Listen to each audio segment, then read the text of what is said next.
warahmatullahi wabarakatuh. Waalaikumsalam warahmatullahi wabarakatuh. Baiklah, di sini kami dari kelompok 8 ingin mempresentasikan tentang metode dan analisis vegetasi. Sebelumnya kami akan mengenalkan diri. Saya Dr. Usman Farisi sebagai moderator dan teman-teman saya Oktaviani. Dan saya Muhammad Habibie Taluda sebagai pembaca materi. Baiklah, langsung saja kita ke materi yang pertama, yaitu analisis vegetasi yang akan dijelaskan oleh Oktaviani. Baik, saya kenali. Untuk analisis vegetasi adalah itu seperti yang dicantum di PPT adalah proses studi dan evaluasi terhadap komposisi, distribusi dan keberagaman serta struktur tumbuhan dan vegetasi dalam satu area tertentu. Ini yang merupakan analisis vegetasi yang melibatkan pengukuran dan analisis data terkait yang tanaman seperti jenis-jenis tumbuhan, kepadatan, kerapatan, dan pola distribusinya dalam ekosistem tersebut. Tujuannya bisa beragam, mulai dari pemahaman ekologi suatu wilayah hingga perencanaan pengelolaan lingkungan. Dan komposisi jenis yaitu jenis-jenis tumbuhan yang ada di suatu tempat ataupun habitat. Oke, baik, izin saya melanjutkan struktur komunitas tumbuhan. Jadi di struktur komunitas tumbuhan ini ada dua struktur. Yang pertama itu struktur horizontal dan yang kedua struktur vertikal. Apa sih itu struktur horizontal? Dalam analisis vegetasi mengacu pada distribusi dan penyebaran tumbuhan secara lateral di suatu area tertentu. Ini mencakup pada pola spesial dan komposisi tumbuhan di permukaan tanah. Faktor-faktor ini seperti kerapatan, jarak antar individu, dan pola distribusi spesies tanaman dapat dianalisis untuk memahami struktur horizontal suatu komunitas vegetasi. Nah, di struktur horizontal ini ada ruang tumbuh, yaitu diantara lain ruang tumbuh acak, mengkelompok, dan teratur. Pasti teman-teman di sini pada bertanya apa sih itu ruang tumbuh acak. Jadi ruang tumbuh acak ini mengacu pada pola distribusi tumbuh di mana individu-individu tumbuh tersebar secara acak atau tidak teratur dalam suatu area. Dalam ruang tumbuh acak tidak ada pola khusus, jadi dia itu tumbuhnya secara acak gitu. Lalu yang kedua yaitu ruang tumbuh mengkelompok.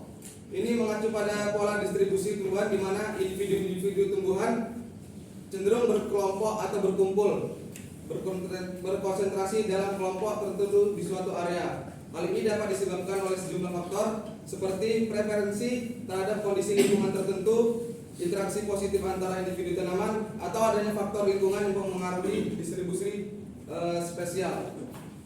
Dan yang terakhir yaitu ruang tumbuh teratur.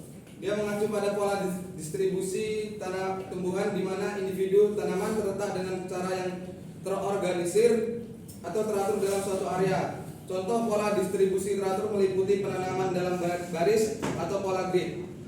Nah, dalam penanaman dalam baris ini yaitu penanaman di mana tanaman ditanam dalam baris atau susunan grid yang teratur. Dalam penanaman baris, tanaman ditanam secara sejajar atau garis lurus, sedangkan dalam pola grid tanaman ditanam pada jarak yang seragam di seluruh area. Mungkin bisa ditunjukkan gambarnya, Om.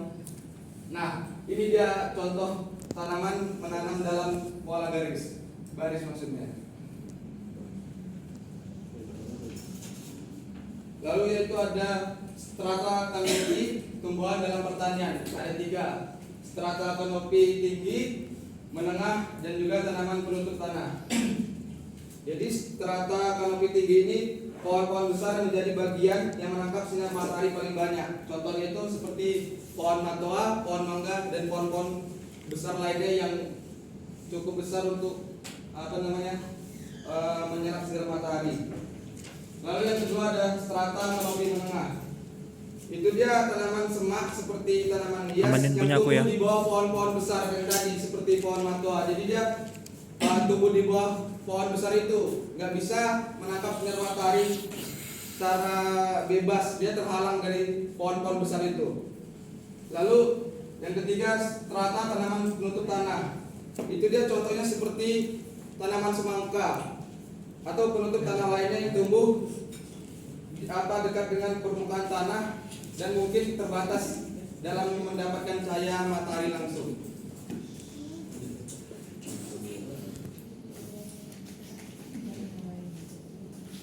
Ya, selanjutnya adalah teknik analisis vegetasi yang tercantum adalah metode dengan peta dan metode tanpa peta.